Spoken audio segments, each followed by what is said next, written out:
귀신 들린 사람도 이제 병을 고치는데, 참 신기한 거는 이 귀신 들린 사람들은 좀 달라요. 이 영적 세계를 보는 이 귀신이기 때문에 이제 그 4장 33절 말씀을 보면 이런 말씀이 있습니다. 회당에 더러운 귀신 들린 사람이 있어 크게 소리질러 이르되.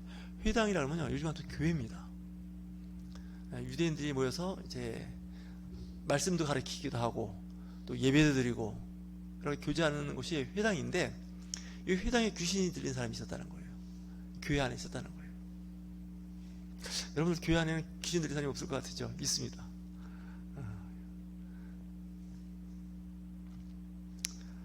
자, 귀신 들린 사람이 있는데 벌써 예수님을 보면 딱 얘기를 하는 거예요. 알아보는 거예요. 34절, 나사렛 예수여, 우리가 당신과 무슨 상관이 있나이까? 우리를 멸하러 왔나이까? 나는 당신이 누구인 줄 아노니 하나님의 거룩한 자이니이다. 이렇게 얘기하는 거예요. 그 영계를 아는 사람들은 딱 보면 알아요. 당신은 정말 이 시대에 신령한 성도입니다, 목회자입니다, 이렇게 얘기를 하는 거예요. 왜냐하면 영적 세계를 보는 거예요. 그 내면을 들여다보고 있는 거예요. 그러니까 이제 병 걸린 사람들은 내 병 고쳐주세요, 문제 해결해 주세요 그렇지만, 이 귀신 들린 사람들은 이 귀신의 지배를 받거든요. 근데 이 세월이 오래된 그 귀신은요, 그 사람의 인격하고 결합해서 이게 잘 분리가 잘 안 돼요. 구분이 잘 안 돼요. 우리 이렇게 잘 보면 알아요. 이런 말 있죠. 귀신이 갖고 논다고.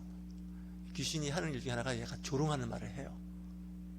그래서 이거 잘 보셔야 돼요. 경건한 사람들은 그런 얘기를 잘 안 하거든요. 그 안에 이제 더러운 영들이 붙어 있으면 이 더러운 모습들이 드러나요. 일단 깨끗하지가 않아요. 귀신 들린 사람 특징이. 그리고 또 귀신 들린 사람이 그 더럽고 그런 흠이진 이런 것을 좋아해요. 무속인들도 그런 말을 해요. 귀신이 있는 곳은 지저분하고 더럽다는 거예요. 폐허가 된 그런데도 귀신들이 있죠. 그래서 건물도 오래되고 사람들이 출입 안 하는 데는 어때요? 그 우범지대라고 그러죠. 우범지대. 불량한 사람들이 모여서 하는 것들. 영화도 봐도 그렇지 않습니까? 조폭이나 뭐 이런 그런 사람들이, 나쁜 사람이 모이는 데가 뭐 어느 다리 밑에 뭐 흠이진데 뭐 폐허가 되는 건물이나 뭐 재건축 이런 같이 그런 데 가서 이렇게 모이잖아요. 바깥에 사는 자연 생태계도 보면 이 벌레 같은 거 있죠. 바퀴벌레라든가 그런 그 습하고 더러운 데 자라는 것들은요, 다 그런 데 모여 있어요. 집에서 바퀴벌레 나오는 것도요, 햇빛이나 전기 불빛이면 도망가요. 그죠? 불 꺼놓고 막 돌아다니다가 불 켜는 순간 막 도망가잖아요. 그러니까 빛이 있으면 그렇습니다. 그러니까 예수님은 빛으로 오신 분이니까, 예수님이 딱 오시니까 어때요? 귀신들이 활짝 놀라는 거예요. 그러면서 보는 거예요. 당신은 하나님의 거룩한 자라는 거예요. 하나님은 거룩한, 그래서 나도 거룩하니 너희도 거룩하라, 이 말씀하신 것처럼 거룩한 본체예요. 깨끗함이고 빛나는 몸이고 항상 정결하고 바른 길로 인도하는 분입니다. 예수님께서 꾸짖죠. 귀신을 내쫓으니까 이제 귀신이 나가는 거죠. 그래서 우리는 그런 기도가 필요해요. 사실 저도 기도를 하는데 생각만큼 만만하지 않아요. 이 귀신이요, 안 나가려고 그래요. 정말 안 나가려고 그래요. 오래된 귀신일수록 잘 안 나가려고 그래요. 기도를 많이 해야 돼요. 많이 해도 정말 만만하지가 않아요. 귀신이 그 사람의 영적 그 권위나 그런 거에 도전하고 뭐 달아보기도 해요. 사람들이 놀래죠. 다 놀라 서로 말하여 이르되 이 어떤 말씀인고 권위와 능력으로 더러운 귀신을 명하며 나아가는도다. 아마 이 귀신 들리는 회당에 있는 사람은 뭐 옷도 잘 안 갈아입고 몸에 냄새도 나고 하는 것도 막 더럽죠. 땅에 떨어진 거 막 주워 먹고 뭐 하여튼 뭐 그런 사람들이 더러운 귀신들인 거예요. 또 말도 해도 이쁘게 말하지 않고 어때요? 욕을 하는 거예요. 이 더러운 말과 더러운 욕을 막 하는 사람들은 일단 좀 그 사람의 인격과 인품이 좋은 게 아니에요. 교제할 때 그런 언어를 자꾸 쓰는 사람들하고는 교제하지 않는 게 좋아요. 왜냐면 이 영적으로 더러워져 있는 거죠. 사람들이 다 하는 거예요. 저 더러운 귀신이 들렸다는 거예요. 근데 방법이 없어요. 근데 예수님이 나오라고 꾸짖으니까 귀신이 나가는 거죠. 사람들이 놀라는 거죠. 이거 무슨 일이냐, 이거 어떻게 된 거냐.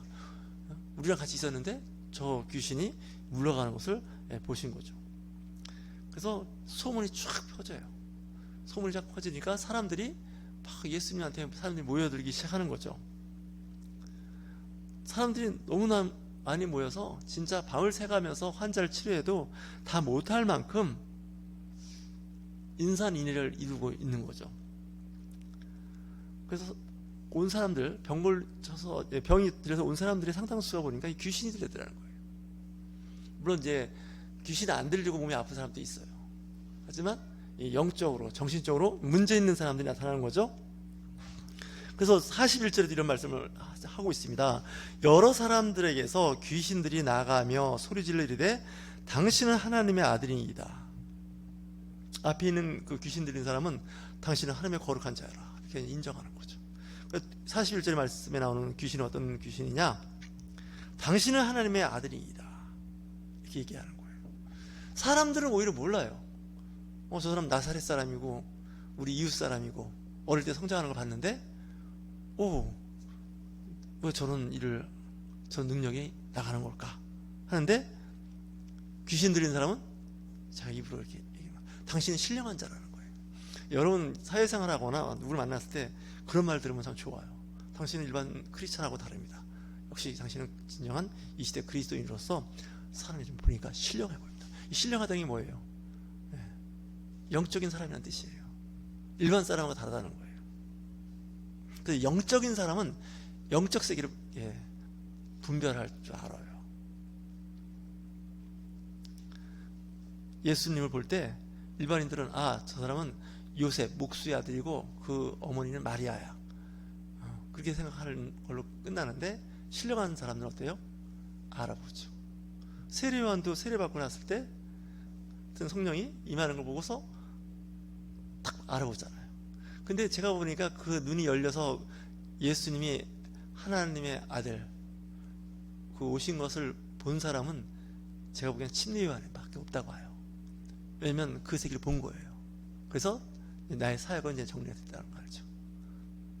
그래서 그 안드레 같은 사람은 원래 세례요한의 제자였던 사람이에요. 그래서 예수님을 따라가기 시작하죠. 영적 세계를 벌써 보고 있기 때문에 그래요. 사람들, 그 당시 성경을 많이 공부했던 오히려 바리새인과 서기관들, 사두개인은 그걸 못 봐요. 자꾸 그 사람의 배경만 봐요. 신분. 그 사람 그 나사렛에서 자란 보통 사람이지 이렇게 보는 거예요. 공부했냐? 공부도 별로 안 한 사람이에요. 이게 이제 사람들의 겉모습을 보고 판단하는 거예요. 부자냐, 가난한 사람이냐, 공부 많이 했냐, 공부 안 했느냐, 그 집안이 어떤 집안이냐, 이것만 보는 거예요. 물론 이제 이게 나쁜 건 또 아니에요. 그것도 중요하긴 중요해요. 하지만 더 중요한 건 이 교회에서 하는 일, 하나님의 나라에서 하는 것은요, 영적으로 사람을 보는 거예요. 영계를 보는 거예요. 좀 못나서도 괜찮아요. 모자라도 괜찮아요. 지능도 떨어지고 학습 능력도 떨어져도 괜찮아요. 다만 뭐가 문제냐? 영적인 사람이냐를 보는 거예요. 신령한 사람이냐는 거예요. 그리고 또 신령한 것을 사모하는 사람이냐는 걸 봐야 돼요. 귀신들은 다 알잖아요. 보잖아요. 근데 뭐가 문제예요? 거기까지예요. 귀신들은 하나님의 아들인 것까지 알아요. 근데 자기를 멸하러 왔습니까? 나를 내쫓으려고 하십니까? 이렇게 나오는 거예요. 보통 사람들 같으면 그 영계를 보면 주여 나와 함께 하여 주옵소서, 내 죄를 용서하여 주시고 당신 나라에 나도 함께 있게 해주세요. 이게 부탁하는 게 원칙이에요. 그죠? 원래 그게 맞는 거예요. 그 예수님이 십자가에 못 박혀 들어가셨을 때 오른편에 섰던 강도는 그걸 본 거예요. 예수님께서 오늘 내가 너와 함께 낙원에 이르겠다고 얘기하시잖아요. 근데 영계를 못 보는 그 당시 그 주변 사람들은 그걸 못 봤던 거예요. 의인 한 명이 십자가에 처형당하는구나 이런 것도 보고, 참 좋은 분이 안 죽어도 될 분이 죽는구나 이렇게 생각하는 분도 있고, 또 사형 집행했던 백부장과 그 군인들은 좀 안타깝기도 하고, 또 어떤 경우는 죽어 마땅하다 이렇게 생각하는 사람들은요 다 세상적인 사람이에요. 영적인 것을 여러분들이 봤으면 좋겠어요. 예수가 구원자인 걸 알았다는 거예요. 이건 굉장히 놀라운 일이거든요. 요즘 이단 사이비들이 막 접근해가지고 문자도 보내고 카카오톡도 보내고 이메일도 보내요. 어떻게 그 주소와 이메일과 그걸 다 알았는지 그걸 보내요. 근데 그 영분별을 할 줄 아셔야 돼요. 이 이단과 그 사이비 이런 모습을 잘 보면요, 윤리적이지 않아요. 일단요, 더러워요. 심지어는 포교하는 방법도 더러워요. 아주 안 좋아요. 교리가 어떻고 옳고 그름을 떠나서 그들의 행위를 보면 그 행위가 일반적으로 볼 때 비상식적이거나 깨끗하지가 않아요. 편법과 불법이 난무하고 있는 거죠. 귀신들이 역사하죠. 귀신들도 성경을 잘 알아요. 왜 잘 아냐? 예수님도 보는데 성경을 모를 리가 없잖아요. 근데 그들은 구원의 길로부터 멀어진 사람들이에요. 영적인 존재인데, 천사와 같은 영적인 존재인데 타락을 하면요, 그 사회에 못 들어와요. 마치 학생들이 공부하면 좋다는 거 알아요. 잘 된다는 거, 공부 열심히 한다는 거 알아요. 근데 공부해요, 안 해요? 안 해요. 비행을 저지르고 심지어는 공부하려고 하는 학생들을 방해도 하고 회방도 하는 걸 봐요. 알아요. 근데 아는 것까지 끝나는 거예요. 근데 진정한 그리스도는 이 영계를 알면요, 영적 세계를 사모해요. 세상 것과 비교해서 하나님의 영적 세계를 따라가는 거죠. 그러니까 보이지 않는 세계에 더 관심이 많아요. 우리는 보이는 세계에 자꾸 눈이 돌아가는데, 실질적으로 하나님을 잘 알고 하나님을 의지하고 구원자로 믿는 사람은 하나님의 말씀을 따라 순종하는 사람들입니다. 영적인 사람과 아닌 사람의 구분이 그렇게 구분이 돼요.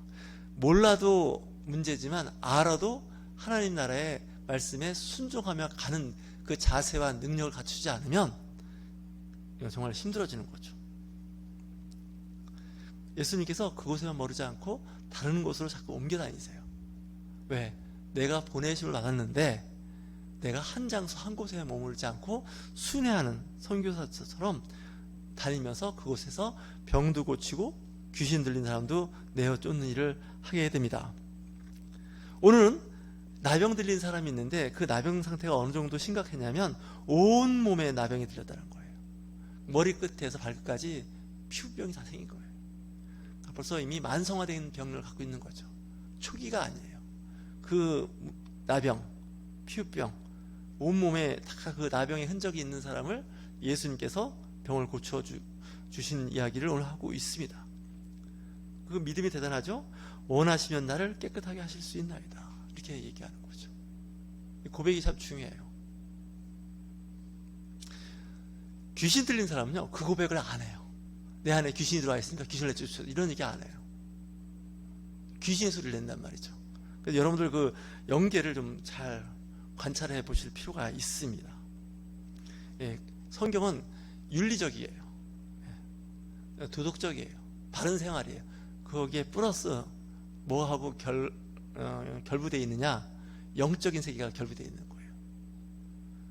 기독교는 윤리적이고 바른 생활하는 게 아니라 영적인, 이것도 문제가 있는 거예요. 영적인 것은 어떠냐? 거룩하단 말이죠. 거룩하다는 것은 바른 생활이에요. 올곧은 생활이고 도덕적이고 윤리적이에요. 기독교인이라고 그러고 영적인 사람이라고 성령 받았다고 하고 비윤리적인 행위를 하는 사람은 좀 봐야 돼요. 분별을 해야 돼요. 왜냐? 하나님 나라와 관계없는 사람일 수 있어요. 이 귀신은 거짓말을 해요.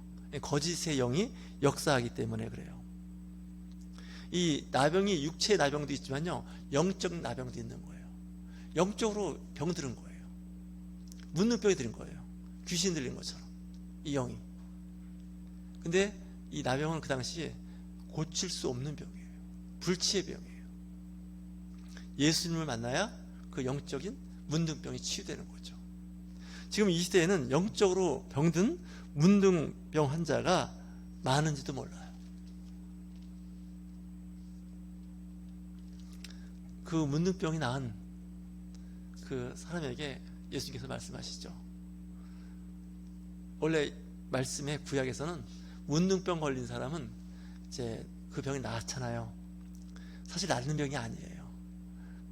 구약의 문둥병은요, 피부병을 다 문둥병으로 그냥 몰아버렸어요. 알러지 같은 거 있죠? 피부병 같은 거, 무좀균이 자라는 뭐 이런 거, 여러 가지 다 피부에 그 하얗게 생기는 그런 거, 기계충 같은 거 다 문둥병으로 다 분류했어요. 근데 치유를 받는 사람도 있어요. 그때 자연 치유 받거든. 이럴 때는 어떻게 하느냐? 제사장한테 가서 그 몸을 보이는 거예요. 구약의 제사장은 의사 역할을 같이 공유했어요. 병을 치유하고 또 약도 발라주고 제사도 지내고 그런 일을 했죠. 그래서 요즘 같으면 병원 가서 전문의에게 네 몸 보이고 거기 가서 진료비 내고 뭐 그렇게 할 수도 있고요. 또 당시 제사장은 분별된 사람이에요. 지식인들이에요. 많이 알아요. 그런 사람들한테 가서 내 몸이 깨끗해졌습니다. 진짜 보니까 깨끗해진 거예요. 누군가 가서 보여줘야 될 거 아니겠어요? 그 대상이 제사장이었죠. 그래서 모세가 명한 대로 예물을 드려 그들에게 입증하라는 거예요. 주님 말씀은 그거를 물질로 확인해 보라는 거예요. 그걸 인정하시는 거죠. 그래서 내가 영적으로 문둥병에 들었어요. 취함이 있어요. 그래서 이 영적으로 문둥병 걸린 사람은 두 가지가 문제예요. 외적으로 문제가 발생해요. 바깥쪽으로 태도나 그 사람이 말하는 거나 이런 몸가짐이 이제 안 좋아요. 문둥병 걸린 사람들 특징이. 그리고 안쪽으로 어떤 문제냐? 정서적 불안장애가 나타나요. 영적 문둥이들이에요. 정신적 문둥이라는 거예요. 그래서 불안하고 안정되지가 않죠. 이 문둥병은 또 피부병이라고 해도 문제가 뭐냐? 저염되는 특징이 있어요. 문둥병이나 각종 피부질환하고 같이 접촉하면 어떻게 돼요? 자기도 모르게 문둥병 같은 피부병이 옮겨질 수 있어요. 집안에 뭐 무좀 걸린 사람이 있거나 그런 피부병 걸린 사람은 어떻게 해요? 타월 같은 거 그거 쓰는 거를 이게 따로 쓰죠. 왜냐? 병균이 곰팡이가 옮겨갈 수 있죠. 그가 쓰는 물품들은 소독하고 삶기도 하고 그런 일을 하지 않겠습니까? 이 영적으로도 마찬가지예요. 그런 사람들하고 분리를 해야 돼요. 그들을 위해서 기도하고 그래야 되는 거죠. 그래서 많은 무리가 예수님한테 오는 거예요. 수많은 무리가, 셀 수 없는 무리가 예수님 앞에 선 거예요. 요즘 같으면 번호표 뽑아 기다리는 거예요. 어떤 사람은 막 그 다음 날까지 있는지도 몰라요. 그 당시 그만큼 사람들이 병든 사람이 많았다는 거예요. 아픈 사람이 많았다는 거예요. 현대도 마찬가지죠. 아픈 사람이 많아요. 병원에 가면 정말 진료 대기한 사람도 많고, 오히려 저 지방에 가면 진료할 수 있는 병원도 전문의도 부족한 상태잖아요. 정말 많은 사람들이 병들어서 그 병 때문에 고통받고 있는 거죠. 지금도 우리나라가 경제적으로 잘 살게 된 건 사실이에요. 많은 주변 나라들이 정말 한국은 잘 살게 됐다고 얘기를 해요. 근데 그럼에도 불구하고 우리는 뭔가 부족하기도 하고 또 갈급하는 마음이 있는데 채워지지 않는 게 있어요. 사람들의 향락으로 빠져나가는데, 물론 이제 그런 걸 너무 분리시킬 건 아니지만 일단 내 영적 상태, 심리적 상태를 한번 체크해 보셔야 돼요. 그리고 오늘 정말 중요한 말씀, 16절 말씀, 예수는 물러가서 한적하는 곳에서 기도하시니라. 이게 참 중요해요. 여러분들 기도원도 가고 여러분들이 좀 한가한 곳에 와서 기도하는 이유, 교회가 좋겠죠? 기도원도 좋겠죠? 그 외 일터에서 좀 조용한 곳에 가서, 조용한 곳을 찾아서 가서 기도를 하는 거예요. 앉아서. 백화점도 가봤더니 그 층별로, 내지는 어떤 층에는 앉아있는 의자들 갖다 놓은 데가 있어요. 거기서 이제 뭐 여러 가지 구매도 하고 뭐 볼 것도 많잖아요. 하지만 잠깐 거기 앉아서 2분도 좋아요. 3분도 좋으니까 기도하는 시간 갖는 거예요. 조용한 장소를. 그러니까 예수님이 사역이 그렇게 바쁘잖아요. 수많은 사람이 막 밤을 새가면서 병 고쳐달라, 귀신 내쫓아달라, 뭐 문제 상담, 엄청난 일을 하셨어요. 예수님은. 그럼에도 불구하고 어떻게 해요? 거기서 살짝 나와서 한가한 곳에 가서 기도하셨다는 거예요. 이게 중요해요. 많은 사람들이 탈진하고 지치는 이유가 왜 그런 줄 아세요? 돈 버니까 돈이 잘 벌리는 거예요. 계속 돈 버는 일을 하는 거예요. 밤새서 돈을 벌어요. 1년, 10년 하다가 몸이 병나요. 그런 분들로 야, 오늘은 돈 그만 벌자. 내가 좀 교회 가서 예배드리고 기도해야겠다. 이런 게 필요한 거예요. 공부하는 사람도 마찬가지예요. 공부하죠? 근데 하루는 내가 이번 주는 좀 예배드리고 교회에서 해야겠다. 근데 잘못하면 교회가 기도하는 장소보다는 막 일하는 곳이 돼가지고 교회 안에 가서도 막 뭔가 이렇게 바쁘고 정신없이 움직이는데, 물론 그럴 때도 있지만 때로는 조용한 곳에 가서 이 기도하는 시간이 필요해요.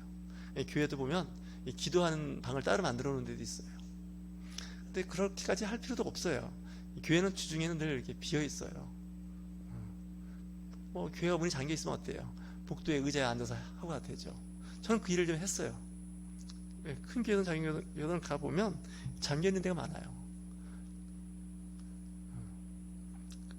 어떤 데는 꼭 거기까지 가야 할 이유가 있는가? 물론 1시간, 2시간까지 운전해서 차를 타고 갈 필요는 없지만 우리나라는 복 있는 나라예요. 어딘지 교회가 있어요. 가서 잠깐 기도하면 돼요. 그리고 가면 되죠. 그래서 사람이 어떤 일에 집중하고 열심히 하다가도 때로는 그 일에서 벗어나서 기도하는 시간을 갖는 거예요. 꼭 눈 감지 않아도 괜찮아요. 조용한 곳에 앉아서 벽면을 바라보면서 기도할 수도 있어요. 예수님이 그렇게 바쁘셨잖아요.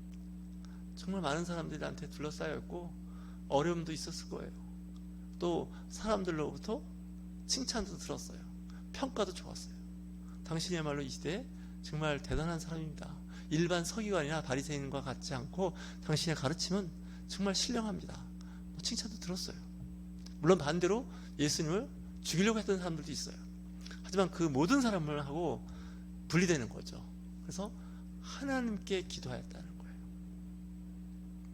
한적한 곳에서, 사람은 때로는 한적한 곳에서 보내는 시간이 있어야 영적으로 충전이 됩니다. 계속 흥분 상태에 있게 되면요, 몸과 마음과 영혼이 다 병들어 버려요. 내가 비록 한가하고 별로 일이 많지 않아도 때로는 기도하는 시간을 따로 가져서 내 몸과 영혼이 쉼과 회복되는 시간이 있으셔야 됩니다. 오늘 예수님께서 귀신 들린 사람, 병 고치는 사람, 이런 일들을 많이 했어요. 사람이 할 수도 있는 일들이긴 했지만 그 영적인 권위가 있었기 때문에 가능했어요. 하지만 그럼에도 불구하고 한적한 곳에서 하나님께 기도했다는 거예요. 저는 보면 배터리 충전하는 게 아닌가 이런 생각 들어요. 에너지를 다시 공급받아야 돼요. 계속 하면 병 나요. 그래서 우리가 주일날이면 교회에 오고 또 수요일날도 예배할 수 있는 것은 내가 바빠도 예배가 있으니 그 시간, 1시간만이라도 찬양하고 기도하면서 하나님 앞에 나아가는 거죠. 저 여러분, 예수님의 삶을 본받아 이 시대도 거룩한 자로 살아가시는 저와 여러분이 되시길 주의 이름으로 축원합니다.